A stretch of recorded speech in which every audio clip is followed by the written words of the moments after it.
We're in London playing for the North America Challenger Series final. I played on land before, but nothing ever this big. I'm really excited. I think it's going to be really good. The biggest crowd I've played in front of is only a couple hundred people. This is obviously a lot bigger. We're the underdog. They have famous players. My team, they've all been on the stage many times before. I don't want to overplay it too much, but we have a lot of LCS experience on our team. They may have been in the LCS before, but they're not in the LCS anymore. I feel like they work as a team really well. I think we're a lot more solid and a lot more used to playing together. Being the first seeded team in the next Challenger Series, that's really big. For us to win shows that we're the most dominant team in the Challenger scene. We know the taste of LCS, so we want it back.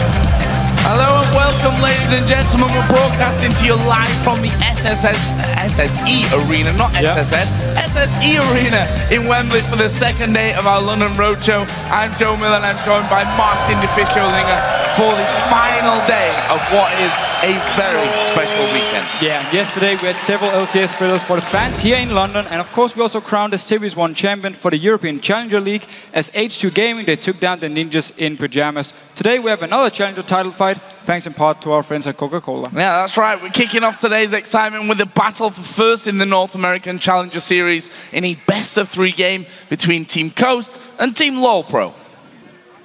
And, of course, after the Challenger Finals, today's LCS matches will begin with Roccat taking on Gambit Gaming, followed by SK Gaming taking on the Super Hot Crew. Then Fnatic will face Millennium, and we'll end the day with Alliance taking on the Copenhagen Wolves. But first, let's quickly recap how Team Coast and Team LOLPro made it to the finals here in London. As the number 3 seed to lead off the tournament, Team Coast went 4-1 overall. Their only loss, actually, was to Curse Academy in the semi-finals. And as the 4th seed, Team LOLPro has yet to lose as they went undefeated with a perfect 6-0 record.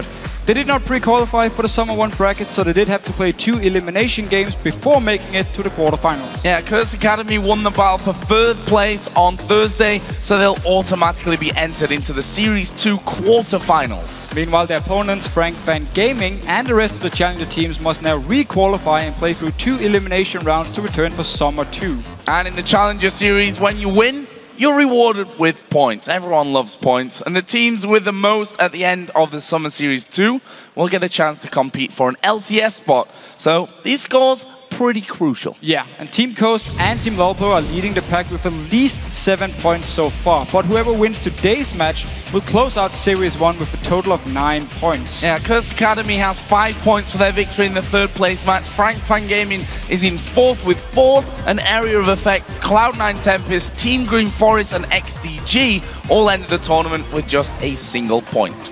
And remember, of course, you can find all the stats for the Challenger Series, as well as the LCS information and schedules, VODs, recaps, and much more over at lolesports.com. You'll also be able to let us know which team you think is going to win each of today's games. Just click on schedule and give a thumbs up to your choice, and we'll, of course, check in before the games to see who you actually picked. And that brings us to our first game in the North American Challenger Series finals with LOLPro taking on Team Curse. On the blue side are Team Curse, who are looking to bounce back into the LCS as quickly as possible. Their quarterfinals started nicely as they recorded a 2-0 win over Team Green Forest before battling past Curse Academy to seal their spot here at Wembley Arena. So let's take a peek at their roster. Starting in the top lane with Rooks, a player with a whole heap of experience, best known, of course, for his time on Curse Gaming. The jungler for the team is a player that some here in Europe may be familiar with. Santorin played for Cloud9 Eclipse in the promotion game against Millennium last season and has since moved to the US to pursue that pro career. And the mid laner is another player who featured briefly in the LCS. Golden Blue was brought into the Dignitas team at the end of this year's spring split to replace Skara, but he was not kept on at the end of the split. The AD carries Mash, or Don't Mash Me, as most people would probably know him. He's the most experienced man on the team, as he played in the LCS with the original Coast lineup. He's now back on Team Coast as a key player and a person to really look out for. Sheep is the support for Coast, and he's also featured in the LCS as he stepped in at the end of the spring split for XTG, but he was unable, of course, to stop him from actually getting relegated. Now, and on the red side is Team LOLPro, who have yet to drop a single game on their way to today's finals after taking down Area of Effect and Frank Fan Gaming with clean 2-0 sweeps. So let's take a look at the players that will play against Coast today. First up in the top lane is Haunter. Well, he's fairly fresh into the top level of competitive league. He's proven that he can hold his own against some of the superstar players in the challenger scene. The jungler of LOLPro is, of course, Heaventime. Born and raised in Korea, Heaventime actually moved to Canada and managed to get himself noticed in solo queue. He was then brought into the old FXO team, but has made strides and is currently a force to be reckoned with in the challenger scene. Yeah, and their mid laner is Lord. His Syndra play in the quarterfinal against Team Green Forest earned him bans in the semifinals and will definitely be one of the contested picks, or maybe a ban, in today's final here. Hoodstomp, he's possibly the most known player on the team after his time on CLG Black. He's also known as a very inconsistent AD carry. He can have perfect games where he carries the team, but he can also be punished and just completely shut down early on. And finally, the support, it is Low. He's the shot caller of the team, and according to him, then LOLPro is a team that relies on their shot calling to win games, not just individual talent. And he has a wealth of experience playing for a lot of teams over the years. So while Hoodstomp might be the most well-known player on LOLPro, I'm really looking forward to see what Lord can do in the mid lane. I agree, Joe, 100%. Lord has looked very, very good in the Challenger Series, and it's a player LOLPro can count on to always do well in the laning phase. And he's shown great mechanics and can both play assassins, we talked about the Syndra, and also he can play the standard mid laners like Nidalee and Orianna, of course. So as we get to the game, let's check your predictions. According to LOLesports.com, you've picked LOLPro to win this series by 62%. A little bit surprised. I actually figured Coast would be the favorite here with so many known players and former LCS players on the same team. But of course, they're still fairly new. They had to play with different people through the Challenger Series here because of the rules, and had to use with Fujin, even at MASH actually in the jungle for a few games here. Yeah. So still some synergy probably to be built for Coast. And that's the interesting thing about this game, that, you know, if you look back to yesterday's European Challenger finals, everyone was like, ninjas in pajamas are the team for this one. They ended up losing 2-0. I'm expecting that the North American Challenger final actually is going to be a real close game. I agree. Kerks, actually, the coach from Coast, said to, I believe it was to Shox actually, that he thinks LOLPro is a team who's really, really good at playing the map. Like, again, the shot calling, Low said himself, you know, we're a team, we build around the shot calling, we need to do good rotations and therefore win games. He said, you know, they're so good at this, which means it's very hard to go in with a plan and say, how are we going to shut these rotations down here? Are they going to go for some early lane bullies and just try and win early game and snowball from the side of Coast? Or will they focus more late game? I mean, it can be very hard to actually go into a game when you are against a team who's so good at moving around the map. So I definitely think it could be 2-1 to either side. And we can talk about picks and bans here, and one thing that really stood out to us, of course, is the Syndra in the mid lane. That's surely a ban in this game. I would think so, unless Coast feel like they have a counter pick ready. I mean, we saw Curb yesterday in Syndra. It didn't actually work because he didn't get any pressure in the mid lane, and once he got to team fights, Rocket was just waiting around for him to make a wrong move. Boom, caught him, and he died instantly. So maybe they want to leave it open, build something around it, and just try and kill him every single time. So what else do we expect from this game? We're going to be moving into picks and bans here in just a little second. 62% of you thinking that LOLPro are going to win this game. We don't even really need to dwell on it because we're going into picks and bans right now for the first game. Of course, don't forget, guys, this is a best of 3, so a little bit of time if things go wrong in game number 1 to change things around, but we can see the first ban's coming out here. Kale, the first ban actually out there for Coast. So Kale basically is just a champion at the moment where a lot of teams think she's just so strong. She can play multiple roles and you just have to ban her away. Bit surprised Coast is actually doing it because they are first picked. They could have first picked it. Nope. Decide to simply ban away. Don't want to risk Haunter or Lot to play it in the mid lane. So bans actually coming really fast in this one. Cogmore banned out as well by Coast along with Lucian. So focusing really heavily on the AD carries there for Hoodstomp. On the other side, Twisted Fate taken away. Switch and Yasuo, and that left Jax open, and that was first picked here by Coast. And Rox is a carry top laner. He's not a supportive top laner here. He loves to play split pushing champions where he gets ahead early on in the laning phase and just becomes this split pushing monster which you can never one-on-one. Therefore, you have to send multiple members up to this top lane to try and shut him down, and Coast can then capitalize elsewhere on the map here. So I like the first pick up for Coast, and very clear they want Rox on something where he can split push and carry.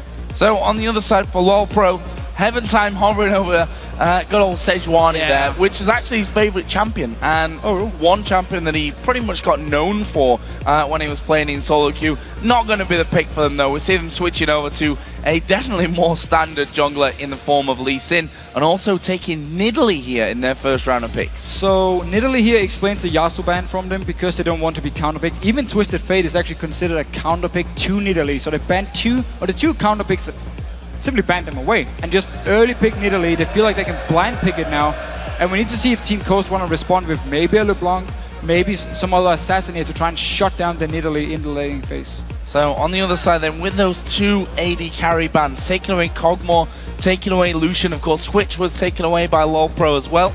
Corki locked in here for Coast, along with Elise. So I feel like Coast is definitely getting some good value out of the bans here because they hit so many AD carries, and Corki is considered one of the better AD carries at the moment. We always talk about how he's so good in the early mid game, but once you hit the real late game point, he starts falling off. But that's where you have Jax who just starts shining, so therefore you can balance it out. So I like the start from Coast here, and I feel like even though they didn't get Lee Sin for Centaurin, Elise is still a very, very strong pick. So on the other side then, Graves taken here for Hood Stomp, locking in his own champion there with Graves, and on the top lane we will be seeing Shyvana there for LoL Pro. So already locking in pretty quickly as well. It seems like both of these teams pretty much have everything going to plan. Coast in particular locking in very, very quickly here, taking the Ziggs for the mid lane there for Golden Glue, and also Thresh for Sheep. And Golden Glue was very strong on the Ziggs against Curse Academy in the semifinals. So actually banned away in the second game because he did so well in the first game. Now he locks it in. It's a fantastic lane for him against Nidalee. She's so passive, she won't be able to do anything to you. You can just push the lane down over and over. And here's the issue for LoL Pro. Graves and Nidalee, normally you don't want to pick these two together because first of all, Nidalee, she wants a long-range AD carry so they can start sieging up towers here. Okay, Graves, he can dash away at least, but his wave clear is not ideal. His box shot, he needs to get very close, and it's hard for him to instant clear the wave or clear the wave fast enough. So now LoL Pro is actually missing a lot of wave clear, and when you're against a Ziggs on the side of Coast and a Corki who's just going to poke you and siege down this tower early on, it means Team Coast will have the option early on to group up in this mid lane and just start pushing up and try and take a tower, maybe even going further in if they manage to get the first one down. And later on as well, I mean, with the Nidalee in there, as you said, Graves very short range. How are you going to defend from any potential sieges, especially if you fall behind to this Curse team? Morgana, of course, was the final pick, the support choice here for LoL Pro as well. So looking, I have to say, pretty strong for Curse. Coast. Coast, yeah. Coast will look very, very strong. I mean, again, just look at the lanes here. Jax does well against Shyvana in lane. Ziggs, of course, is going to destroy Nidalee in this lane here. Corgi is a very strong laner himself. And, of course, you got Elise, strong early game jungler here. So, overall, Coast looking strong in the early game, but also scales well into late game. It's only Corgi who's going to fall off. The rest are very, very strong picks in late game here for Coast. So, definitely looking very good for them. So now that the lineups are locked in, you guys still think that LoL Pro are going to win this one? Tell us who you think has the advantage by tweeting hashtag CST win or hashtag pro win to @LOL Esports, and we'll check the results as we get into the game. I have to say, looking at the Coast lineup, if they start to pull ahead in this one, it's going to be very, very hard for LoL Pro. It's going to be very easy for Coast to group up and just poke down these towers here. Of course, if they get a spear in the head, they have to back away a little bit, but still, they should be able to group up as a team, or keep Jax, of course, split pushing, and 4 members go together, push down some towers here. We have to say, though, when there's an Nidalee, everything can happen here. If she gets fed early on, 1 spear, 2 spears, and the game is over. Well, we're going to find out because we are headed into the game here. It's our first match of the best of 3 for the North American Challenger Series between Coast and LoL Pro. We'll find out which of these teams is going to get off to that dream start in a best of 3 matchup. We'll have to figure things out and see whether anything's going to happen here as well at level 1. And we do see again Good thing about Elise is that you can start with a pink ward early. You only need 2 health potions. You don't take too much damage because your spiderlings are going to tank most of the camps in the jungle here. So Santorin can start this early pink ward here. We need to see where he places it. Normally you put it fairly defensive in your own jungle and just use it simply to spot if LOLpro moves around and don't really want to put it in a situation where they can easily clear it out. So let's have a look then. We can see that Coast, I'm gonna call him Curse a few times today. I noticed. I'm gonna apologize for that one already, specifically to Coast. They're pushing up with a full 5-man here. As the first spear will in fact land. Good wards down by Santorin there. The lone European player that's managed to make it here to London. Danish, which is obviously a point of pride for Deficio. We'll see if he can make you proud on that one.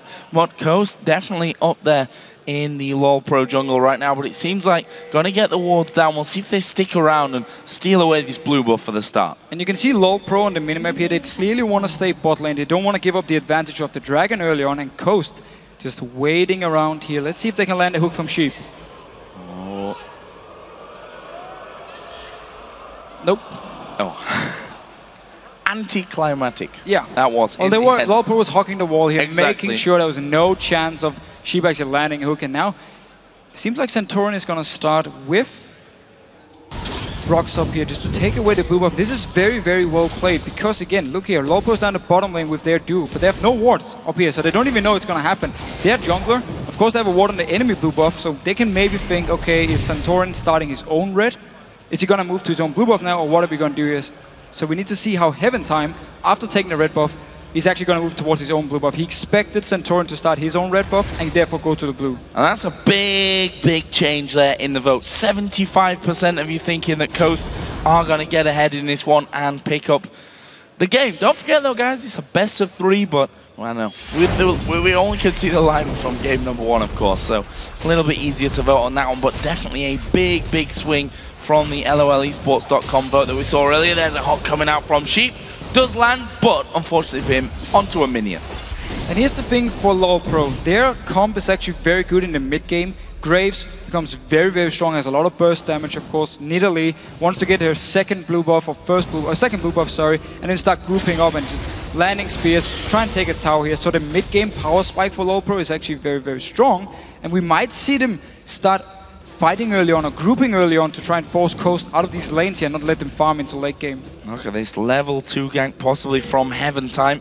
Gonna come around the back, just checking to see if the Wraith camp was there. So knows that Santorin has been around that Wraith camp in the recent times. We are going to see the hook landing on towards low here. Santorin coming in there, but I think basically the opportunity is already gone for them there. They push away from that one. We did see Flash burnt though from low and Summoner heal as well from Hoodstomp. Yeah, so 2 summoners gone. Only Ignite was used by Sheep on the side of Coast here. So good early gank. Heaven Time so far still level 2. Remember, he only had 1 buff at level 1. And now he's actually going to check this blue buff and he's still up. Yeah, still up from this one because of Santorin's pressure down the bottom lane. And surprised he didn't actually go and take his own blue buff. Yeah, I'm imagining, just guessing that Heaven Time and thought initially, okay, they're taking my blue buff, I'm just going to go straight over there. Didn't quite happen that way, but Heaven Time will either way be getting the blue buff from the Coast side of the map. And it looks like he's going to try and put some pressure down here onto Rooks, who's already up at level 4. Let's see if they can actually make this one work. Counter-Strike comes up, and we can see that LOLpro waiting things out. The Q from Heaven Time had already connected, follows in for a bit of damage. Good move though by Heaven Time. He activates the Q and then he just waits. Waits for the Counter-Strike to end and then he jumps in. He doesn't want to get stunned, doesn't want to get a bit of damage onto Rocks here. Didn't have to use the flash however, so he still should be fairly safe and can just keep on farming. And doing a good job of that as well. He is staying level with Haunter at about 25-26 CS between the two of them. This bottom lane 33-28, so slight advantage for MASH in the early stages of this one. We've seen a couple of hooks already coming out from Sheep, and look at this Heaven Time again, coming back up to this top lane to have a go at Rooks. Santorin is nearby. It seems he's walking away though because there's no camps in this top side of the jungle, so he's actually going to walk down towards his own Wraith camp, or no, sneaking back into the river. Let's see if he wants to go towards the mid lane or just going back to jungle. Both junglers waiting around here. There's an early ward out from Golden Glue as well into the Death Brush on the bottom side of the river, so wanting to keep tracks on Heaven Time and making sure that he can't sneak in around the backside like we've seen him try in there before. Meanwhile, down in this bottom lane, Mash still holding it slightly. Nice. There's a hook landing on towards low. The Flay coming out as well, but not quite really in range there to put out the maximum damage that they could. Just poking away a little bit. The Q from Mash actually missed Morgana here, so managed to get away fairly safe. Centaurian, though, once again is in this bottom lane. Been very, very involved so far in this bottom lane. Obviously wanting to get that duo going as the hook comes out. Sheep actually getting hit by the binding, and that will basically say no. Okay, Santorin can't come in there. Managed to miss the CC, and no real opportunity for Elise to get involved down on this bottom side, and both duos will just get back to farming up normally, which, as I said, Mash doing a decent job of, although Hoodstomp also keeping himself up there. And we see now Heaven Time again moving down towards the enemy jungle. Going to get a ward in position. Actually, the Death Brush ward has already timed out. So Golden Glue, not knowing that Heaven Time is around there as the Q is going to land. Golden Glue here is going to take some damage, but level 6 and managed to get on the right side, really, of Heaven Time there to get away.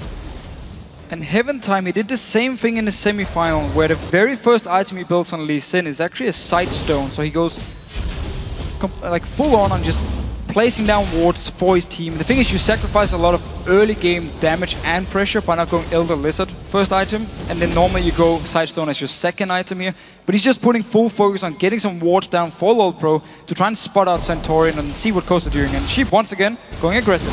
Does manage to land that one, as we are going to see on the top lane. Rook's taking a lot of damage from Haunter there. Here comes LinkedIn Flash. Q flashed away from there by Rook.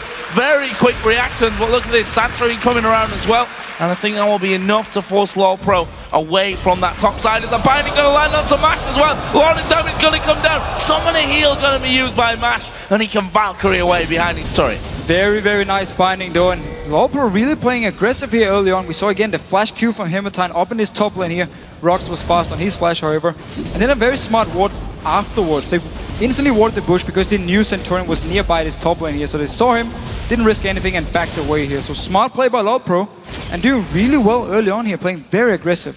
Almost getting that first blood down in the bottom lane onto Mash. That summoning heal really coming in handy for him.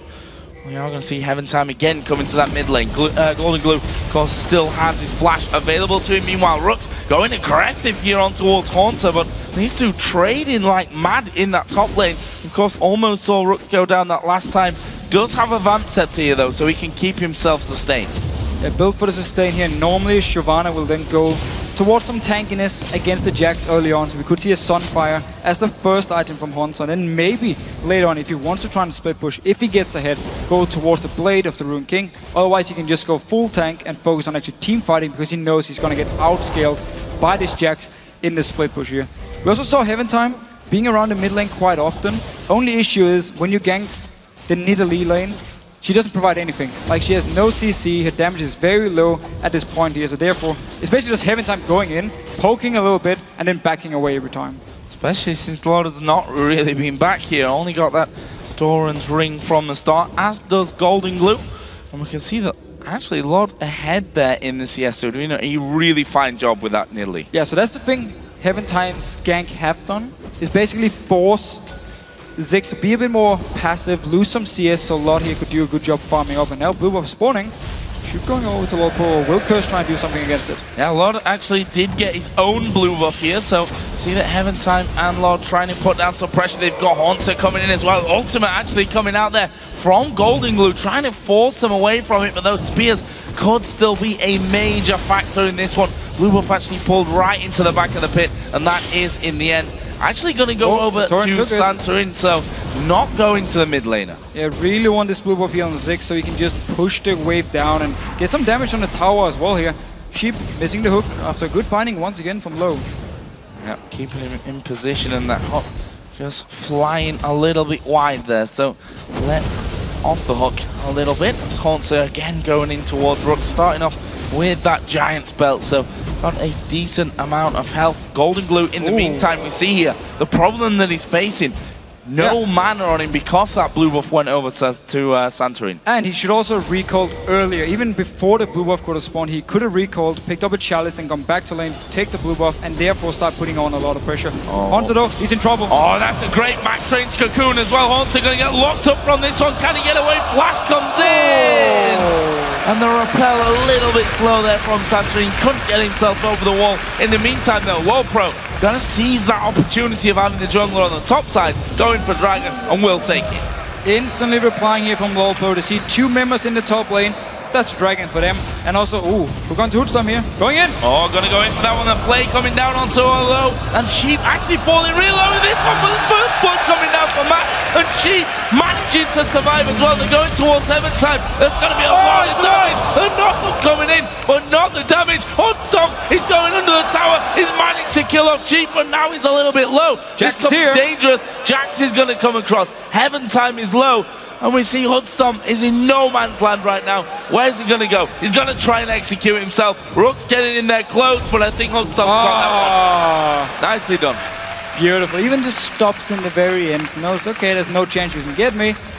Managed to get a kill on the tower and then get executed afterwards. A beautiful play by Hoodstorm here. Really, really well done. Leaves him at 1-1-0, but the execute not costing anything to Lowpro. And that gives him a BF sword and the Vamp Scepter coming back into lane. And because Rox had to teleport to the bottom lane, didn't get anything for it, he lost a lot of CS in this top lane here, and Haunter could push it all the way down to the tower. Look how low it already is from the very first gank where Rox had to flash away. So Lowpro, with a lot of control in these lanes here and really using the advantage that now Rox has no teleport, and also as soon as they saw Santorin in the top lane, instantly just took the dragon, started the fight in the bot lane. They knew he wasn't near. Few hundred gold ahead now are Lowpro, sitting at 1-for-1 in kills. Let's look down some of the CS here. Top lane actually 20 CS ahead. Mid lane pretty even, but a slight advantage for Lod. Bottom lane slight advantage for Mash as well. So quite even on all fronts. We also see that the Cutlass is picked up here for Rux as well, but Haunter doesn't seem to be fazed by that one, going very aggressive. Because once again, Heaven time is coming in here, just scanning the bush. Knows there's no ward at the moment, and actually might even try and go for dive here. Oh, gonna come through. Rux less than half HP. Nice little sidestep though. So this is the from tower. Q. It's the tower. Lowpro's basically just forcing him away here, denying him even more CS, taking the tower as well. So doing a very good job of shutting down Rox early. We talked about how he's a person who loves to play these carry top laner, split pushes there, so he can have a lot of impact for the team. If you shut him down like this, you delay the Jax power spike by a lot. See if we can keep on with that one. Bottom lane facing a lot of pressure as well. Lowpro having a bit of trouble on that one. We can also see that Golden Glue's turret is being pressured by Lord. Santorin going to come across. We do have Heaven time moving in as well. That could actually disrupt them here. Santorin going very low. There is Shyvana from the side, and Golden Glue kicked away. Rux meanwhile jumping in, will get a kill back. And that is a decent 1-for-1 coming in. Coast will be happy with that one again. A kill for Jax, always a good thing. Meanwhile, the hook landing on towards low in the bottom lane. Not going to get away from that one. Sheep able to pick up the kill, and they don't have the damage to finish off Mash either. But we do see the burst and the power here. Oh, Rock's actually going for Hunter. Backing away, don't really want to tower dive him yet. But we do see the power of Corki here once he completes the Bloodthirst. There's so much damage. He even missed the Q again onto Morgana, yet he managed to kill him. Graves used everything in return. Easy peasy for Mash to just jump away here. So Coast now joining the game, I would say. Lowpro's been controlling the things the first few minutes. Coast now really showing they also want to play. See the blue buff also stolen away by Santorin there. And Mash is also going to put down some good pressure on towards this bottom turret. And with Graves low and recalling, I think this tower is going to be going down. Will be the first of the game for Coast. And actually the minions are going to be left to finish off. And I can go in and not sure that they've got the damage there. Yep, Low is going to keep a hold of that one, but it's one single auto attack from Corki to take that down. Oh, waiting around? No? Well, Low is very deep in here. They can actually collapse onto him. Yep, got the vision around there as well. Low's actually trying to get rid of that pink ward. Suddenly realizes I am a little bit of trouble from this one. The hook land already was shielded up, but he's not going to be able to escape from this one in complete no man's land. Mash is going to get that one. That's his second kill of the game. Bad news when the AD carries racking up the kills. Yeah, and Coast were leaving the tower alive simply just to try and bait Low to actually move into lane. He thought they just recalled, straight away. Now they can push the wave in. Of course, Graves will join in, should be able to pick it up. They can just take the tower if they want. It's like 1 or 2 hits, and you can back away, go back to base. And that tower is going to go down with this push. The minions themselves would actually finish this one off. It's actually Mash that will finish that. And also we did see that Ziggs went and put a ward on his own blue buff. That one was taken away last time around, or contested at least. It was Santorini that actually smited it away to make sure that they actually had that one under control. But Golden Glue knows that he probably needs that one this time around. We also only have 1 minute until the next dragon of the game comes into play. And both teams so far have been very, very good at responding to what's happening on the map. If there's action in the bot lane, LOLpro moved up to the top side, took a tower, took away the blue buff we just saw here, got it onto the Nidalee in the mid lane. So overall, they've just been very good at seeing, okay, what is Coast doing, what can we do in exchange? Also the Dragon, of course, when Centurion was ganking top lane.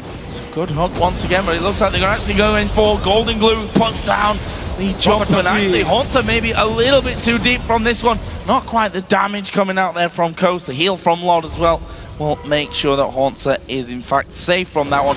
Leaves Coast 4-2 up kills, and the gold really close to being even.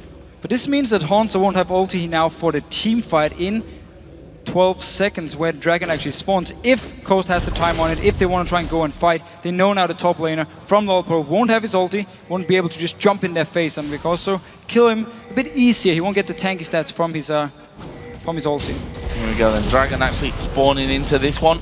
Are they going to try and challenge for it? Santorini going to be coming around the bottom side with Mash. Actually, Dragon already pretty low on this one. We are going to see the TP in the backside. The bomb coming through from Ziggs. Santorini going low, but will get around to the side. Mash in the meantime, completely out of position. They will get the kill back on towards Heaventime. Hoodstomp also following low here. Will flash away. Haunter up in their face, and Haunter going to get the kill on Turux with the help of Lord. And they're not following back from this one. Sheep also going to be pressured. There's a double kill coming in. More spears actually landing from Lord, and well, LOLpro going to be happy with this one. They come out with 3 kills, and they're going to get the Dragon. So either Coast didn't have the timer for Dragon, or they were late for it, because they came in a very bad position. 2 members from the top side, 2 members from the bottom side, and then Rocks teleporting inside the Dragon pit here. So they're completely split up. And if we get a replay of this one, we need to notice how Low is playing Morgana here with his ulti on Smash. We're going to see there. Notice how Coast come from multiple sides. Now Low gets the ulti on, flashes after him, he just stays with him so he gets the stun. Once Haunter comes in from the backside with teleport, easy pickup. 80 carry is now gone, and they can keep chasing. Blue buff onto Nidalee. No blue buff on the side of Ziggs here, so a lot more poke coming in from Load and just hitting spears left and right, picking up the kills. So Coast a bit too late for the Dragon and completely the wrong position. And that is going to be costing them now 2,000 gold behind that of LOLpro. Still even on turrets and on kills as well. If we look down the CS, I can see a nice advantage for Lord in the mid lane and that top lane as well. Haunter doing a fantastic job here on Shyvana. Got himself a 30 CS lead over Rux on Jax. So everything really going to plan here. Coast, of course, going to be getting stronger specifically from that top lane with Jax. Yeah. We all know that he's going to be ramping up. And of course also Ziggs in the mid lane is very, very strong in the late game, and he's just going to keep farming up here. There's been a lot of pressure on Golden Glue and Rocks actually. The solo laners have really been the target for Heaventime. I don't think I've seen him in bot lane once. It's basically been Coast controlling the bot lane when it comes to picking fights and getting a few kills. But then it was Heaventime setting everything up in the solo laners and putting a lot of pressure. And of course, LOLpro winning out on the team fight. And Hoodstomp here, pushing it down to the tower, will back away because Mash is coming in. Yeah, Mash moving into that one will be able to save that tower from going down as well. Meanwhile, the blue buff spawning in on LOLpro's side of the map, and a spear for Lord will get himself that one. That turret in the mid lane was pressure, but not actually finished off there by Coast. Meanwhile, Rux in his top lane does have that Blade of the Ruined King now finished, so see if that gives him a little bit more confidence. But up against a Shyvana who's already got the Sunfire Cape and a second Giant's Belt as well. Very tanky already. We talked about how Shyvana needs to build some tankiness early on against Jax and then maybe go for Blade later, or just continue the route here and go full tank, focus on teamfights with the rest of the LOLpro team. So we might see them start grouping up here, trying to pick fights maybe around the blue buff from Coast, or just start sieging down a tower if they can. It's pretty hard though against the Ziggs. He's gonna just wave clear for days. I see the blue buff actually has just come up. Haunter already there. The rest of LOLpro actually moving in from this one, and Coast starting to back away somewhat. There's the spear going in. Rook's actually going to go aggressive. Managing to get the stun off onto two of them. Locke going low, but he gets himself a big heal. And now Rook's falling low. Mash is going to go down. Haunts are actually on a rampage from that one. And they're going to keep chasing here. Santorin low. Golden Glue down to half HP as the hook will land onto Haunter. He's too tanky already though for them to take him down. So 2 for 1 for LoLPro. And Coast here, they went all in on killing the Nidalee, but Nidalee just simply jumped away with the Black Shield, and Mash was completely out of position because he wanted to just get the one last hit. LoLPro once again responds, wins the team fight, now taking down a mid tower as well. And I really like the fact they group up for the blue buff, where this minions doesn't matter. It's not about wave playing when you fight for objectives here, so I really like the way they group up early. Rox actually gets a beautiful stun here, and Mash, you see how he just wants this one last hit, even trying with the rocket. Just missing, and then a beautiful ult from Hansa, jumping over the wall, hitting 2 members. Mash, of course, being the important one, the AD carry. Easy kill once again for LoLPro, and they can just chase on here. Almost getting in there for an extra kill right at the end. Santorin very, very low. Leaves LoLPro 7-6 up. 4,000 gold almost is the total that they currently lead from. And doing a fantastic job of things. We can see their HUD stomp. Itemization for him, Bloodthirster first, of course, with Graves, and going into the Ghostblade second. Wow, I've never actually seen this particular build on Graves before, but really going heavily in for the 4 seconds of burst here. You can do like use full combo and then just these auto attacks. It's gonna hurt so much more, and he's gonna hit a bit faster as well, of course, for a few seconds, and then try and go full in on this. Get a target down. Once we land a binding, of course, binding is gonna be 3 seconds from low, and once the land is binding here, just go all in on killing this target with all the burst possible, and therefore the Ghostblade could help out. See how that works out for them in the coming moments here as Lod headed up towards his top side. They've already got wards down by Baron here, have LoLPro, so keeping a watchful eye on that one. The pink ward inside of the pit, his bottom tower as well, not really healthy either, so very much a real option for LoLPro. We are going to see Hudstomp here, throwing down all his damage on towards Mash, and actually his ulti going to come out, but he's locked up and trying for that one-on-one, and suddenly it became a 3-on-1 for him. Very, very aggressive move. I mean, he did get both summoners away from Mash, but did have to give up his life here now. We need to see what Coast can do. 55 seconds on the Dragon, so Hudstomp will be up for it, and will be able to come down and join the team. But both AD carries here without any summoners.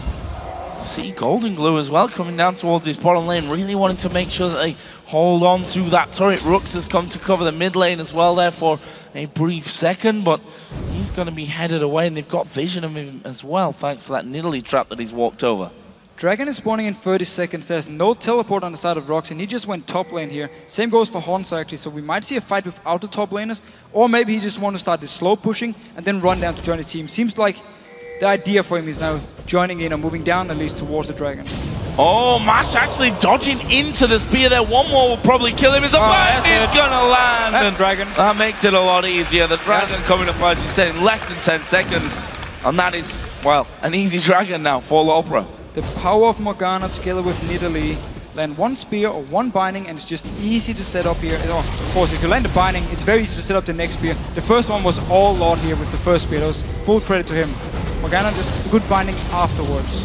See that ward's taken down, and we will see the Dragon going to LoLPro, and also they take finally that turret in the bottom lane. Meanwhile, Rox having a go here on towards Haunter, and actually going to get the stun down onto him there. We do have a Randuin's already on Haunter, so not feeling too much pressure really from Rox, able to get away without his life. Still though, we see he can really fight back against Rox, but that's not his point of the game. It's not his plan. He just want to keep farming. We see how tanky he is already, and simply just go full or be very, very strong in the team fights and very hard to kill for Coast, especially a Corki late game. He's going to have big trouble killing a very, very fed Shyvana. But at the same time, they have Ziggs as well, so very we'll true. See if they can break through. Lord is obviously going to be instrumental in this one. Spears have to land as they're pushing out those towers. Already got the death cap along with the Athene's Unholy Grail, so those spears already sting quite a lot. And this is a significant gold lead that LoLPro actually have. We're only 25 minutes into this game and already got a healthy lead. We'll see if they can continue on from this one. Of course, outer turrets down now by LoLPro in every single lane. So the question is now, how well can they get onto these inner turrets? you'd have to think quite well with the fact that they've got that Nidalee for the siege and being ahead as well. They're also going to be getting down some vision. They're actually grouping up towards the Baron area, but more importantly, I think about the blue buff right now as we see them coming in there. Rook's actually trying to get the damage down, and the blue buff in the end, I think, went over to Nidalee there, if I'm not mistaken. No, I am mistaken. Ziggs had it. Ziggs did get it. Lord has his own blue buff. However, again, we see the idea from LoL Pro. They're not just going to group up and just try and push down a tower when Ziggs is there to wave clear. So they go for the objectives once again. Dragon is down, of course. They had to pick the next one. Blue was coming up. They kept the timer on it for the entire game because Heaven Time could go in late, pick up the blue buff. At the level 2 point, I believe it was. It simply meant they had the timer all along. Just been going in every single time, fighting for it or picking it up. This Ghostblade, once again, I really want to see how it works in teamfights for Hootstone. Definitely could help him survive against the Jax because you get the speed buff as well. So you dash away, you get speeding up there, and Jax won't be able to catch you as easily, and you just try and hammer away on him if you can. So let's see then. Ghost pulling back a little bit from this one, facing some pressure on that top side of the map. As Haunter pushing it through. And Low going about his business there, clearing out a few wards, and Haunter also taking away a little bit from the coast jungle at the same time. If you look down the mid lane, as I already mentioned, Nidalee now added in a Void Staff on top of that Death Cap and the Athene's Unholy Grail. Other side, Golden Glue, a full item behind. Full item behind. But of course, there's been a lot of objectives for LoL Pro. Standing away, waiting for the minions to come, clear them out once again. Nice peace deal there. Now, and it's broken. And it's broken. Also just jumping in there onto Rook, saying, "Yeah, we can have a dance, but I'm still gonna attack you straight away after that one." Lord, in the meantime, not played super offensive up until now with this Nidalee. Not really tried to push that one out there as the spear comes flying through. Sheep gonna throw out a hook, but basically scores them a goal straight down the middle. Again, to be fair though, for Lord in here, you don't really want to try and push down Ziggs when you are in Italy. That's so true. He's just been farming, waiting for team fights, and it's been working for him. We saw him down the bottom lane as well, where he landed the spear onto Mash, and then we saw the Morgana binding to set up the next very easy spear for him and just pick up a kill. So overall, he's been doing really well together with the rest of LoL Pro, controlling the map, and it was the thing we talked about in the pregame, how LoL Pro is a team who plays really well around the map here. They don't necessarily have like a one-star player or individual fantastic players. They're all good players, of course, but it's not what they rely on. They rely on the shot calling and moving around the map, and that's why we see them constantly contest the blue buff and also picking off the dragons. Another hook out there for Sheep, and also sort of using that vision that they have so that Lord could land those spears. First one going in towards Sheep. And also have just under 2 minutes until that dragon will be coming back up, so expecting that to be the next big thing in this game, although LoL Pro really baiting them out towards Baron. Actually going to start it out. Rox is teleporting down this bottom lane. They might just want to bait his teleport and then back away here, but Coast is moving in. We could see a very big team fight coming very soon. Well, Baron down to less than half. LoL Pro actually coming away from this one. They're going to go straight up to Sheep.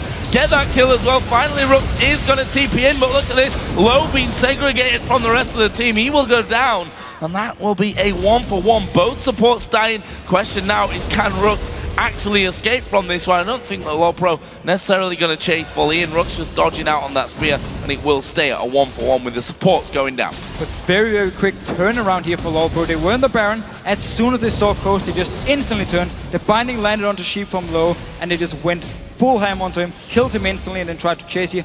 Low maybe went a little bit too aggressive in the end and had to give up a kill, and Rox, of course, managed to escape. So 1-for-1, but Coast managed to bait out the teleport from Rox here. Hunter still has his. We'll see what he does with that teleport advantage. He's currently headed towards the top lane. And a neat cowl there into the rest of the item that he's gone for. Looks like we could be seeing a Blade of the Ruin King coming out next for him. Of course, already has that Sunfire Cape and the Randuin's Omen as well. His opposite number, Rooks, gone for a bit of a mixed bag, I think it's safe to say. Phage in there, got himself a Negatron Cloak and a Chain Vest as well. So because he was so far behind, he couldn't actually go Blade of the Ruin King into Trinity Force, which you really want to do on Jax and become so strong. He had, of course, to get some early magic resist to fight against Shyvana, who does a lot of magic damage towards him. And at the same time now he needs some armor for the team fights because he's behind. Again, he needs to be able to tank at least something for his team. So he needed the early armor, delaying his Trinity Force, and once again delaying his Power Spike. Alright, Dragon has spawned in here. See, Lolpro already started this one off. Santorin and Sheep waiting off onto the backside. The Dragon down to less than half HP. Is he going to be able to get across from this one? A little bit too late there. And it's going to go over again to Lolpro, having real good Dragon control at this point. And honestly, they're closing in on a 10,000 gold lead.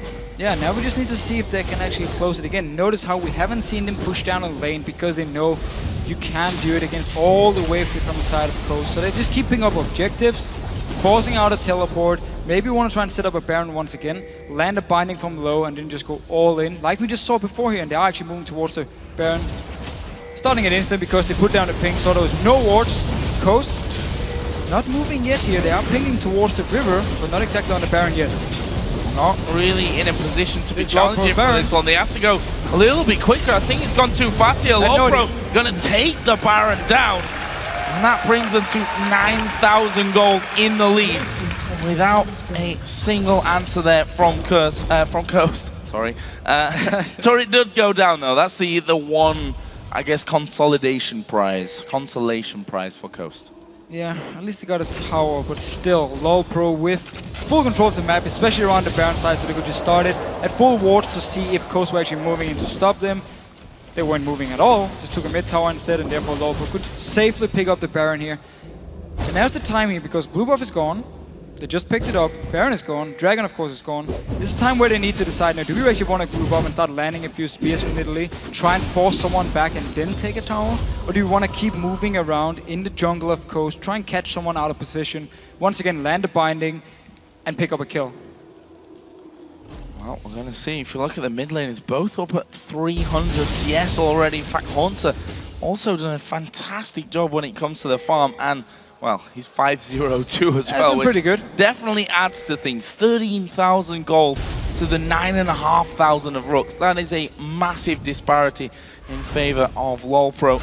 We can see already that they're starting to strangle Coast out of this one, get the wards down in the jungle, and really stop them from pushing out. Those inner towers are going to start to be pressured soon. And again, because they can't really siege, they're just grouping or splitting up, in multiple lanes. Bit of a fight down here in the bottom lane. Haunter just tanking up rocks for now. 4 members instantly moving because Hoodstomp pushed the wave down and Coast way too slow to react. They saw him pushing it down long before here. Haunter going aggressive. And going aggressive on this one. The stun is going to come out. Actually missing Haunter there. Tries the flash onto Rooks. He's going to need one more hit. Is going to be able to pick that one up. He's now dominating as Ziggs will throw the ulti in there. Will they tank this one up? The hook from Sheep didn't land. Inhib turret already down to less than half, and Haunter is going to be taking the inner turret on the bottom lane. TP comes in. Turret is going to go down though, and Lolpro just showing how dominant they are here, how far ahead they are as well. Haunter finally taking a lot of damage that will force him to back away. Will survive from that one though. Still need to be careful here. Heaven Time taking a lot of damage. Oh, Sheep actually following through on this one. That actually might be the death of him as well. Trying to get in there. They do get Heaven Time. Low going to fall as well. Meanwhile, Lodge going to get locked up there by the Cocoon. Have they got the damage to finish off? Yes, they do. It's Golden Glue that gets that one. And a nice little fight for Coast, but they lose a lot of the map for it. They did lose a lot on the map here. Lost 2 or actually 3 towers just by Lolpro pushing down multiple lanes. But the teamfight itself, they just managed to land so much poke onto Lolpro, and then the hook coming in from Sheep. First one onto Shyvana, poking him down even further. Next hook, he went in for it and can pick up because we're going to see it again here. We actually have 2 members that just used the heal, but still. Haunter comes in here. It's already been poked down quite a bit. Mash doing a lot of damage to him, even using Ignite, everything. Gets away, but then Sheep lands another hook and they actually decide to go in for it. Just in a second here, there we go. Black Shield ends, goes in, lands the play, and he's going to be the target, but still. Who cares if your support takes a lot of damage here? He even gets out alive. Look at Mash, completely untouched until the very first binding coming in from low, and he can just clean up everything. Really nicely done, but I have to feel that Coast probably going to have to do that 2 or 3 or maybe even more times here in the near future to get themselves back in this game.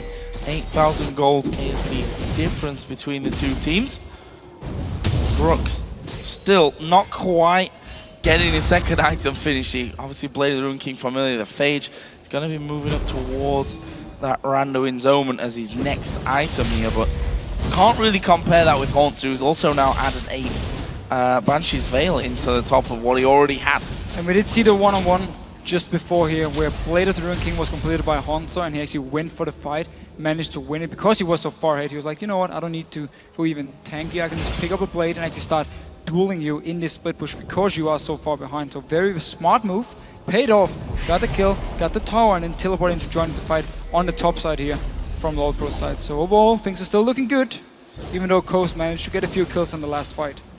LoLPro there, headed towards Dragon there. Slightly off timing with that one. A minute too early. A minute, yeah. Yeah.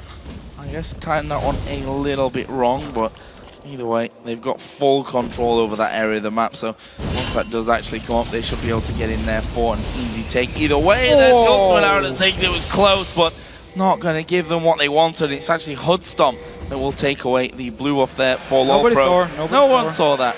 He was just dashing to take a look over the edge of the cliff. Exactly. 100% agree here. Tower didn't actually go down this bottom lane. I said before they actually got the bottom tower. They didn't because he had to teleport in. Should be able to pick it up now fairly easily and still push on. Baron come up in 1 minute and about 50 seconds.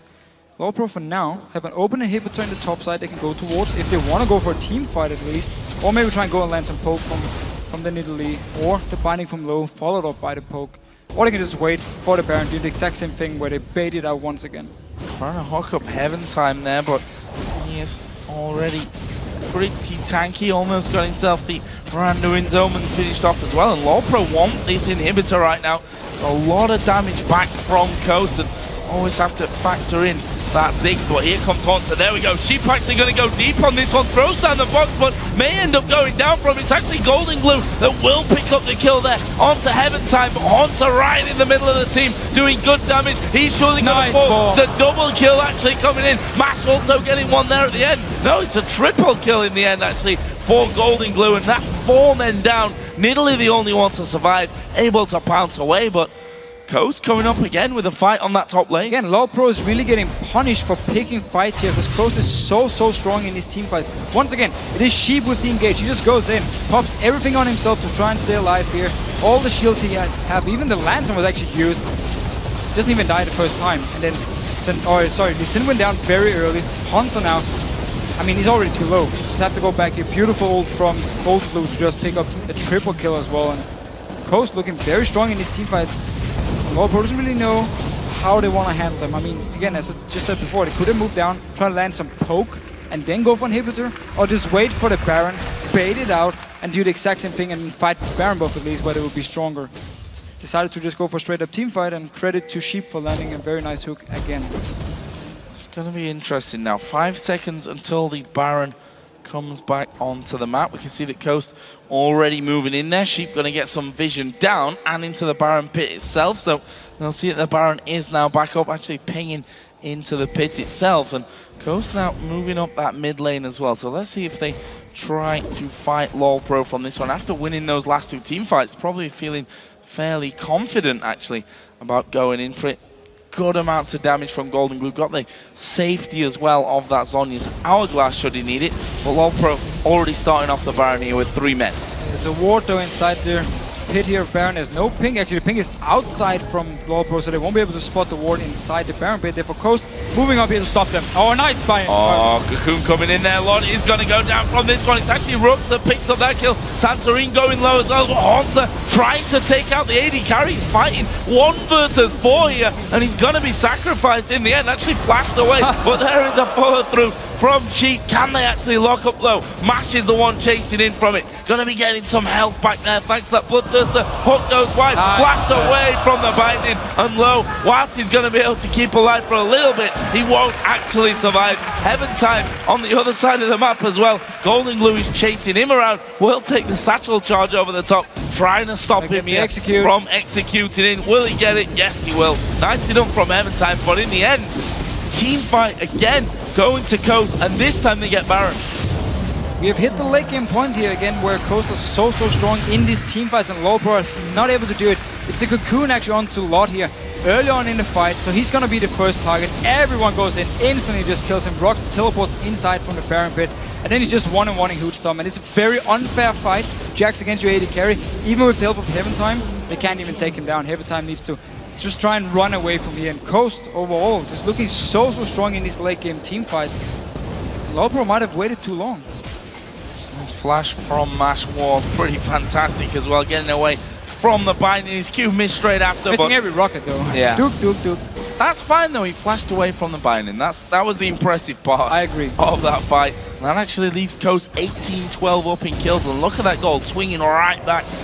Not in their favor just yet, but certainly a lot less of a difference than it was before. Now Coast with that Baron buff on. What can they do here?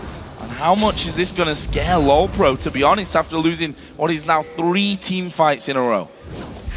So they still have the advantage of the spears while waiting under that tower here. Unless Coast want to dive onto them here or try and poke someone down, of course, and wait in. Middle can just sit back, land spear, or try to land the spears left and right. Of course, with the Baron region, it's going to be harder to actually force a target back. But just land 1 or 2 spears on the same target, and Coast will be forced to back away a little bit. And it's definitely the game plan for LoLPro. Just wait out this Baron buff here. You've already lost a few team fights in a row. You definitely don't want to fight the same team with the Baron buff, of course, which actually means Coast should be ahead in gold if you look at the stats the Baron buff will give you. Yeah, but for Coast on their side, they've got that Ziggs to put down damage behind the tower. They've got Corky hammering away with those rockets as well. A hook or maybe a cocoon that can land from Santorin maybe will be the go sign for Rooks with that Jax to just dive in there. Got himself that Randomins and a Banshee's Veil on top of his Blade of the Ruin King. Still only sat with the Phage if we're looking at how far he is with that Trinity Force, but Coast with that Baron buff on, you have to feel slowly but surely going to be able to take this in the tower. He's getting some good damage and will be able to pick it up here and then move on towards the next thing. There's still, up in the top lane here, 2 towers they can go towards if they push the minion wave in. There's no teleport on Rocks, that's why he's not up there pushing it. Hansa does have his teleport and he's actually going to go to this top side and be ready in case something should happen. 1 minute and 40 seconds until a dragon comes back up, and it'll be a nice little pickup here for Coast. Would pretty much bring them back level when it comes to the gold total. Now, of course, 42 minutes into this one for LoLPro, doing everything right up until, well, this top lane really not being kind to them, losing 2 fights in a row, and then that fight around the Baron as well. And we see Coast then getting the Baron buff straight away afterwards, and really are now back in this game.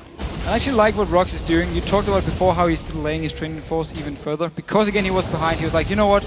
I just need to go for team fights now. I need to build some tankiness, and I can actually be in these fights instead of going full or 100% just for split pushing. And Sheep once again, landing the hook and the cocoon. Oh, cocoon will follow through as well. Have they got the damage? I don't think so there. Chaos will use though. Finish off Heaven time.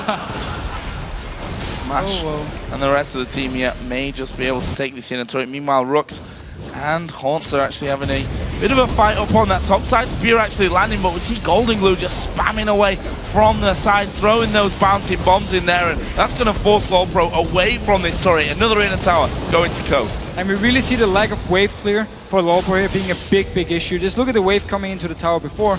It didn't even die, because again, they have nobody to clear the waves unless Graves is there, and it's very risky for him because he needs to be so close to the minions to actually clear them. It's just very hard for LoLPro to stop Coast from taking down these towers. Hansa though, he will still want to fight. And may actually do a good job with this one. Rooks is like, not really sure if I can actually fight him. We'll try and dive away. Hansa gonna ulti in there, and Rooks just flashing back into the lane. We'll be able to walk away, but probably a little bit annoyed about that one. Trinity Force has done that fight, might have been a little different for him. And the fact is, there's a Thorn Mail as well now on Hansa. I mean, so it's a full item Shyvana here he's fighting. It's not exactly one he's supposed to win at this point here. Now he's actually going to go to try and finish the Trinity Force. So again, we talked about how it's good he built some tankiness so he could actually join in for team fights and not be just this very squishy Jax dying instantly. So Dragon then started off this time around by LoLPro. See that Coast just waiting at the back. There's the hook going in, a little bit too slow there though from Sheep. And it will be finished off by Heaven time, which keeps LoLPro, for now at least, ahead in the goal. 44 minutes into this game. It's Coast who had that last Baron, which is now, by the way, timed out for them. So that will be coming up here in just under 2 minutes time. And that's certainly going to be an interesting time in this game. You have to feel that another team fight winning a Baron for Coast will set them pretty far ahead and make them possibly unbeatable at that point. I mean, from the point, or from what we've just seen the last 10-15 minutes, LoLPro really needs to just land some poke and then try and take the Baron, or try and take Inhibitor, or maybe go for the fight if they land multiple spears in a row. straight up 5v5. They can't fight. And we see once again, Hansa actually getting a little bit caught out here, but as you said before, full item Shyvana not really in too much danger. And there we see the gold over time between the AD carries. A bit of a swing from that one. We have to say that MASH 7-3-9 at this point. And it really showed the game actually for the AD carries, because MASH did really well in the laning phase, picked up some kills. Oh, low, taking a lot of damage here. We'll back away. Hoodstorm is pushing his mid lane, while Coast is up in his top side. And managing to actually take that outer turret finally. I'm not sure how that one managed to really last as long as it had, but that leaves just the one single inner turret left on the top lane for LawPro. Still an inner turret on the mid lane as well from Coast side of things, and the Baron less than 1 minute away. And still this gold graph we saw before. It showed for the AD carries again. MASH got a few kills in the laning phase, therefore he was ahead in gold. But then they started losing these fights here. All the dragons went in favor of LawPro. So Hoodstorm all of a sudden got ahead in gold. But then now, because the team fights have been turning around, MASH is back on top and definitely far ahead in gold. 7 kills to 2 as well. So, LawPro gonna risk moving towards this Baron area right now. We can see the ward's already been cleared out by Coast. And only 10 seconds until this one comes down. Those bouncing bombs at this stage really going to be quite painful. Lich Bane actually added in 4 golden glue on his last pickup. Onto guys on the other side. For Lord as a hook, it's going to land onto not the target that you want to go for though. And we did actually see Hoodstorm now sell his Ghost Blade. He didn't want it anymore, needed a Banshee, so defensive items here. Of course you want to try and dodge around the Cocoon from Elise. Even the hook coming in from Sheep, we've seen it hitting pretty well actually in these fights here. And of course Jax jumping in. If Jax doesn't target him at first, he won't pop the Banshee, and therefore he can use it against a Counter-Strike and won't get stunned by rocks, at least when the fight starts. Overall though, again we talked about the goal between the AD carries. They're all full item at this point, except for MASH just need to upgrade his Quicksilver Sash, and then he's perfectly fine in full items.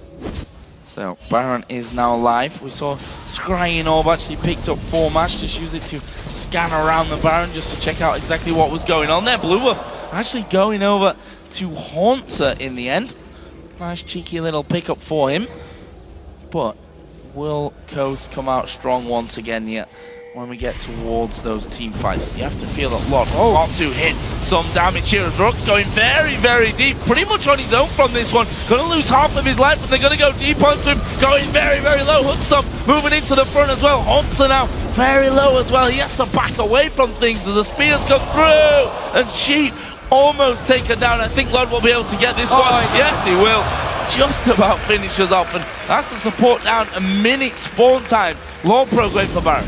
That was such a weird engage by Roxy. He just went in all by himself. I mean, Sheep was far away. MASH was in the mid lane as well.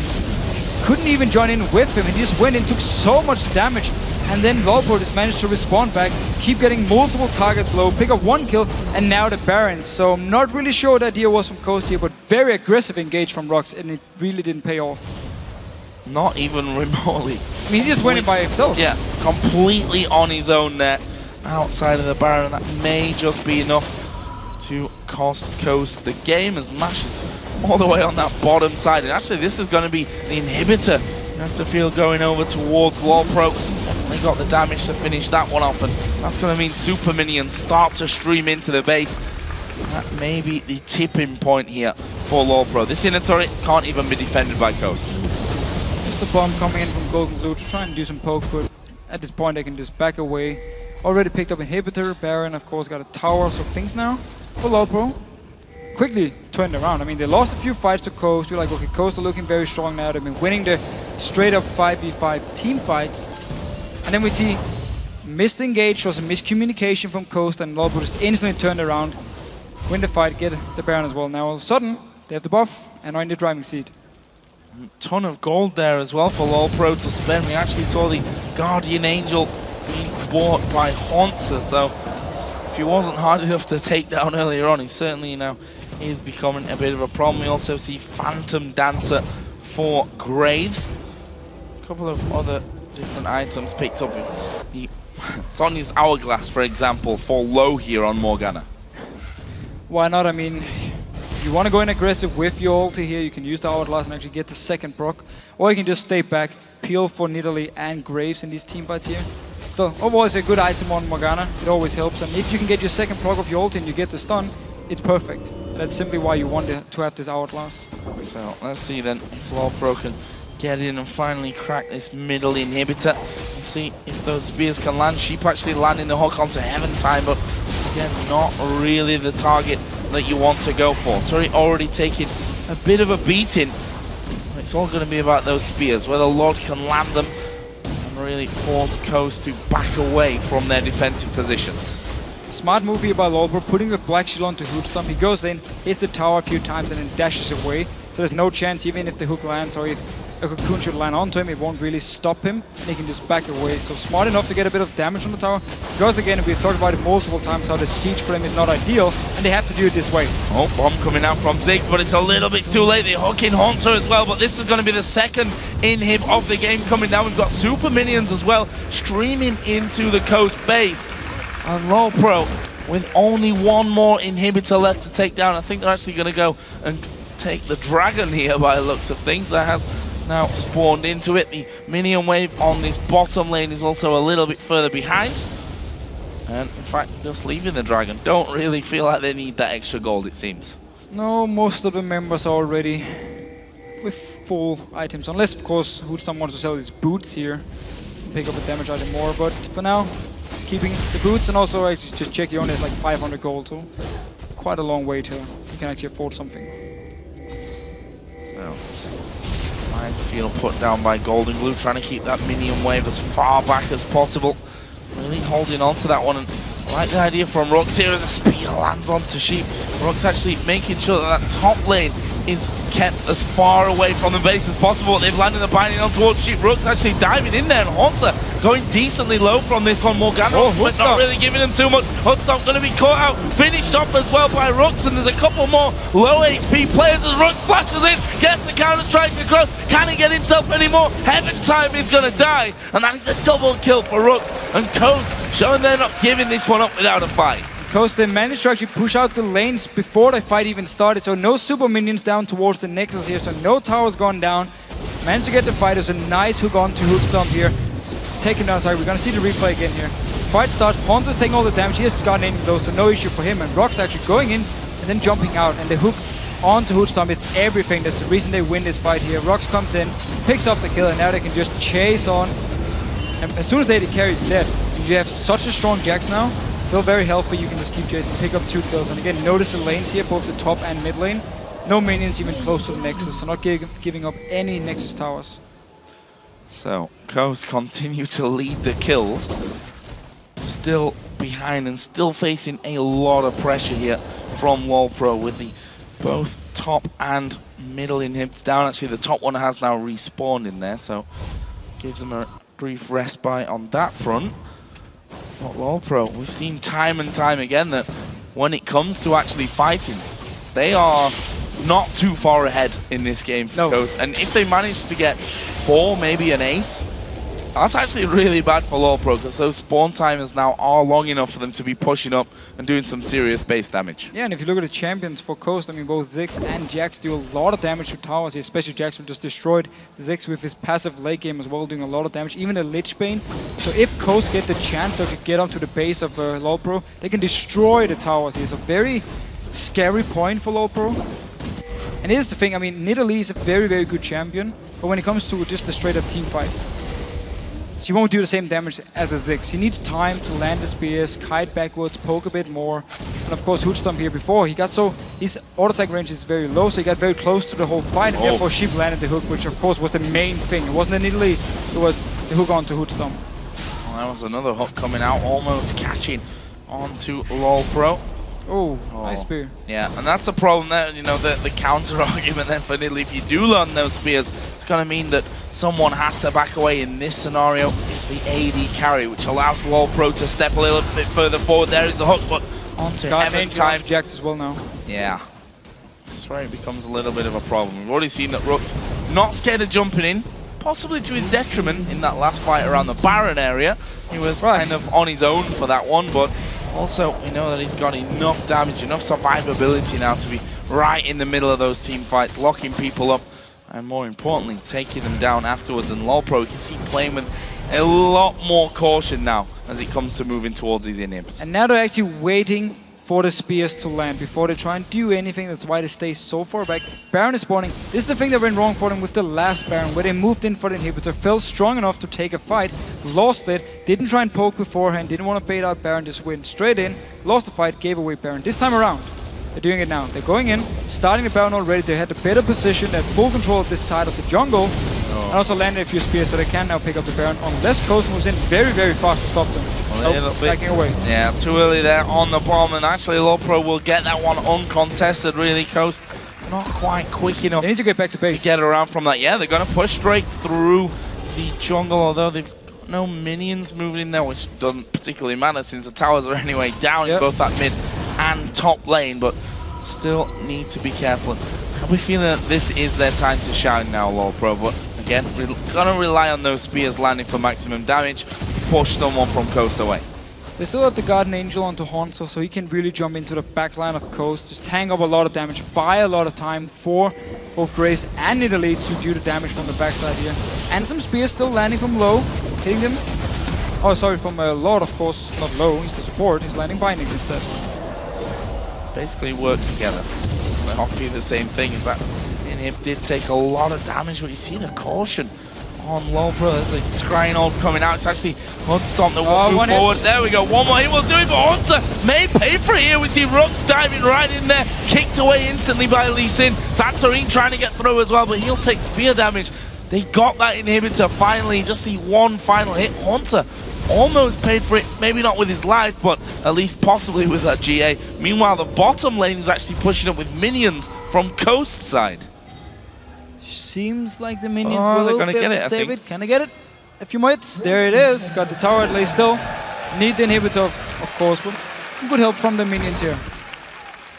Minions taking that one down. We're approaching the 1 hour point of this game. Lopro definitely in the driving seat. Baron buff on, of course. Taking down that top inhibitor once again. But we see the caution that's really come into their play here. Coast actually pushing out. Going to set up a bit of a trap. They're going to have to be very patient, though, if they want anything from this. Let's see here. They're expecting Lopro to just push down towards this mid lane and then try and move in behind them. Flank, get onto Nidalee, get onto Graves and just try and destroy them instantly. And Hoodstop actually keeps changing his item. Oh, spotted by Pink. Tactic is a failure. Not quite working out as expected. It's cost them the inhibitor. Yeah, that could cost them the inhibitor. Haun's already on it. Eventime going to move in, but look at Rux off to the side, getting ready to dive in on top of Lopro. Once those minions go down, they got to dodge these spears. One from Lord will take a ton of damage into one of these defending champions, but they got to poke back themselves, and with Ziggs always there to throw in those bouncy bombs. There we go. Finally, Minion's going to be taken down. Also actually getting locked up by the Cocoon. Black Shield does come around. Ultimate coming out of Ziggs. Not really going to have the damage that they would have wished from that one, but seems to have done enough to force Lopro away a little bit. But then they realize super minions are coming in from the top lane. They have to back away from middle. Lopro sees the opportunity to take down the inhib again. And Hoodstop actually sold his Bloodthirster as well now and picked up a Blade of the Ruined King simply so he can try and survive the fight against Rux one-on-one here. So he's going full survivability on this Graves here, full one-on-one potential. Selling the Bloodthirster though, you're giving up a lot of burst damage. Let's see if that affects them here in the coming moments. We're going to have the super minions coming down again. Rux doing exactly what he did before, almost a mirror image of what we saw about 20 minutes ago, I think, by now, where Rux pushes out that top lane to make sure that super minions aren't going to come in, whilst Lopro try for something down in this bottom lane. Let's not forget that ended in a little bit of disaster for them. Ended up losing, I think it was 3 men in that fight, so we'll see if they can hold on. There's the big spear. Mash actually going very low, having to use some of the heal. Now they're going in towards Golden Glue. He's going to get knocked out, uses the Sonya's, but as it comes back up, finished off there. Rux actually picking up a kill, and they're going to keep pushing through. Golden Glue didn't actually die, and now they're going on towards low. He gets hooked in from that one, flashes away. Can Coast keep pushing? Rux trying to dive in there, didn't quite have the range. They get the the 2 kills, and that's going to keep them in this one and keep them holding on to that tower. And as you just pointed out before, Rux was up in this top lane, pushing out the minion wave. So again, there's no super minions hitting the Nexus, and they can take the fight, they can keep fighting, and now they can go back, clear the wave, not even gonna lose anything from it. So overall, Coast holding on to both towers once again, but Lowpro, they're not done yet. They really want this low tower. Really want to take that one. Actually, Hudstomp, that's going to be the man in this scenario, but that might actually cost him. Is GA going to get popped here? He's dead. Do see the spear coming in onto Rook, but Hudstomp going to go down, and he didn't quite get the tower for it either. So close though, and again, Coast keeping on to the base, but still, it's just a matter of time here. I mean, Coast is so... the fact is, in their own base, they have super minions they need to deal with all the time. Makes it so hard, even if they win fights, to actually push out and get up to the base of Lowpro and then get something. So there are some towers and inhibitors they have to go through before they can get into the Nexus. So they need some time to both travel from their own base and actually finish the game. Next Baron though, 1 minute and 40 seconds. Lowpro had the last 2, if I remember correctly. Let's see if they can get another one. I believe so, yeah. Last 2, same thing, where they landed a spear, went over, took the Baron, yada yada yada. Push straight through that. Those inhibs not going to be too far away from coming up. In fact, the top one has already respawned, so Lowpro going to be waiting out for that. We also see Zephyr picked up 4 Rooks there on Jax as well. He is a bit of a beast at this point. Trinity Force, Blade of the Ruin King, Rando and Zephyr, GA, and that Banshee's Veil as well. Hudstomp got no GA right now. That was popped and then he was killed straight after in that last fight, which makes it a bit more dangerous for Lowpro to be fighting. And he's actually 1 item behind now because he keeps selling his items and buying different ones. He had a Banshee, sold it, got a Guardian Angel, had the Ghost Blade, sold it as well. Also had the Bloodthirster, sold it, picked up the Blade of the Ruin King instead, so he's actually slightly behind in items at the moment compared to Mash. And we can even say compared to Rox now, who also picked up the Zephyr instead of his boots. So, longest game of the North American We're gonna beat it. Series. 62 minutes, 38 seconds. It was Lowpro against Frank Fine Gaming. And they were actually in this situation here just on the side of Coast, because they had lost all inhibitors, they were pushed all the way down to the base, but they had like a very strong late game teamfight come, and they managed to turn around and wow, Mash going very aggressive here. Going man mode there. Look at this Haunter waiting on the backside of them. Coast, I don't think we've seen them in this far pushed up the map in, well, maybe half an hour. True. If something like that, but that's because this Baron is coming up. Got themselves vision down, gonna start off the Baron. Obviously Lowpro not gonna let them go with this one, but look how fast that Baron's actually going down there. Already at less than half HP. Heaventime gonna have to be a hero for this one, but he gets hooked in. The Baron goes over to Coast with a dive in there from Haunter as well. Mash going low. He will Valkyrie away from the side, but look at the Savage Hour 6. Heaventime goes down. Low gonna get locked up. That should be good. Finish off. Haunter now may even go down as well. They don't really need to care about him, but they're gonna finish him off. Wow. Golden Glue gets that one, and it's now all on Lod. 5 men still alive for Coast. With the Baron, they're gonna push through and win. Finally, Coast could actually push out before the Baron even was spawned. They started, get the Baron, win the team fight like we've seen time and time again. Them winning the team fights, and now they're also gonna get the game. Whoa. Coon almost connected. Doesn't really matter, I think, at this point. They've got 5 men rushing straight up towards the Nexus. Turret's going to go down. Nexus football as well. Mash actually going for the kill here right at the end. Not going to get it. The Nexus goes down. And Coast pick up game number 1 after weathering the storm for what felt like 40 minutes in that game. Coming out there, winning another fight. Picking up Baron, pushing through for the win. They were over 10,000 gold behind. Still managed to win the team fights here. Lowpro, they had the chance to finish out the game, but they could never do it. They never knew exactly what to do. They picked some team fights for no reason. They were just a poke, stay back, take a Baron, go in again. But no, they wanted to take the fights when they thought they were so far ahead. And it just backfired completely. Coast picks up the win now. And wow, this is like, again, Lowpro versus Frank Fine Gaming in the semi-final.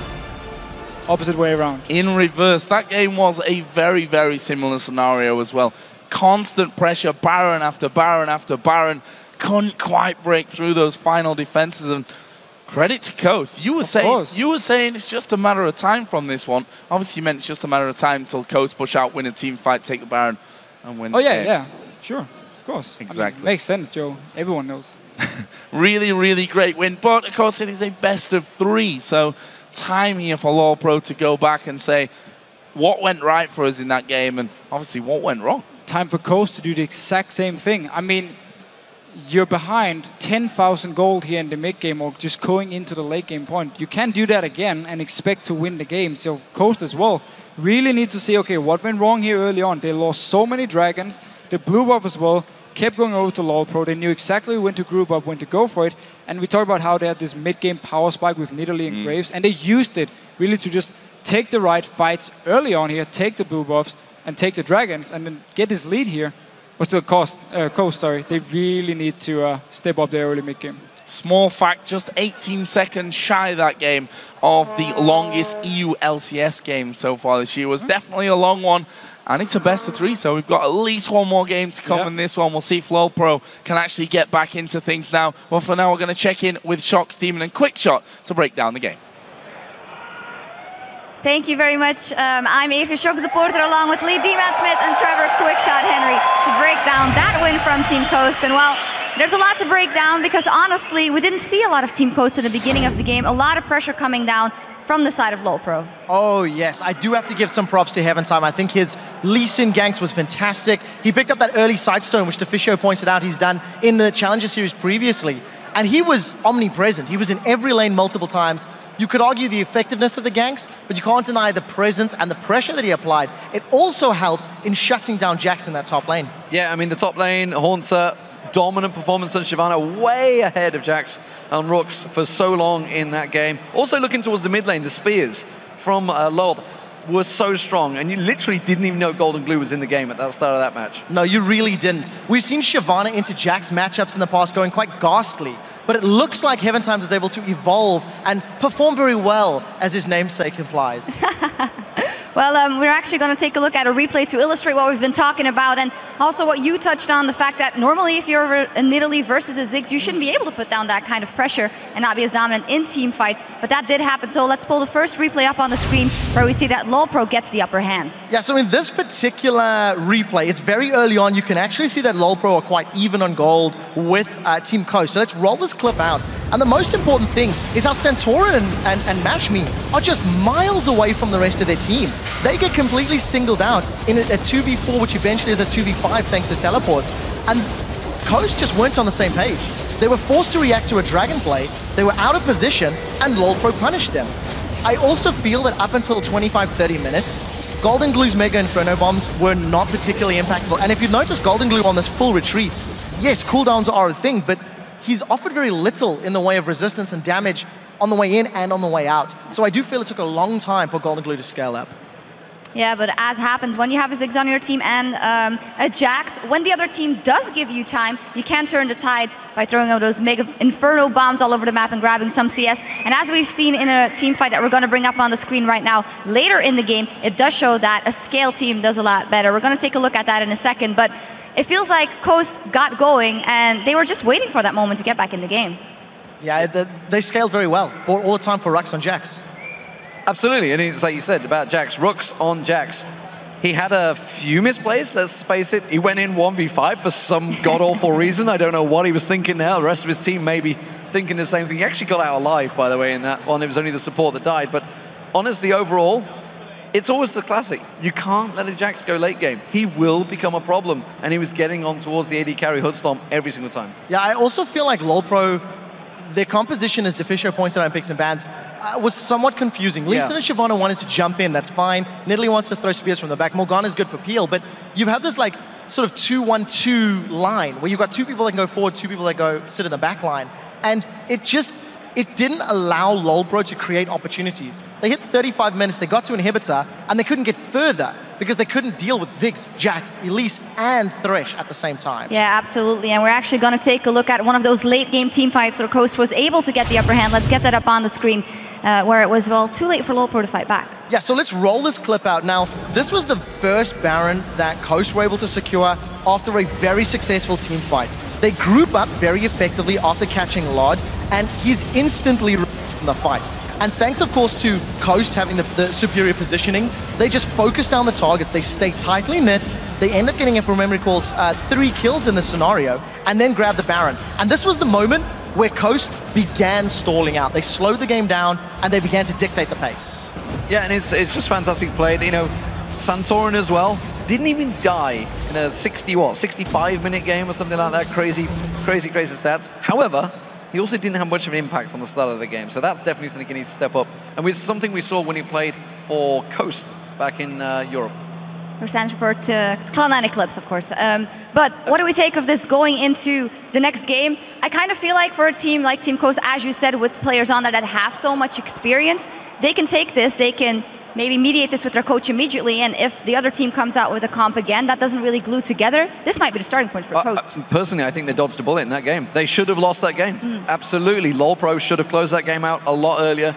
They waited so many times on those Nidalee Spears to land. If they didn't land, they didn't attack. Yeah, I would dare say both teams could probably come out of that one with fairly high mental states because of the fact that LOLPro, they had a great early game, they had a great mid game. They even held out in late against a Jax and a Ziggs. But unfortunately, their composition, I feel, let them down. So with proper picks and bans, they may have the tools they need to get over that final hurdle and pick up a win. Yeah, absolutely. Well, we have to take a quick break, but when we return, it is Game 2 between Team Coast and Team LOLPro. We'll be right back.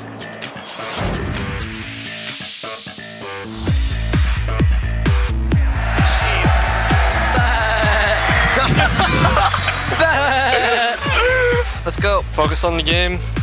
Let's do this. Focus. Trying to get in there. They do get heaven time. Low gonna fall as well. Meanwhile, Lon's gonna get locked up there by the cocoon. Have they got the damage to finish off? Yes, they do.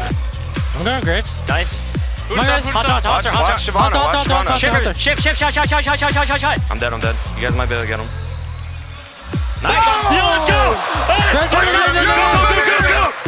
Mash going low. He will Valkyrie away from the side, but look at the Savage 06. Heaven time goes down. Low gonna get locked up and finish off. Haunts now may even go down as well.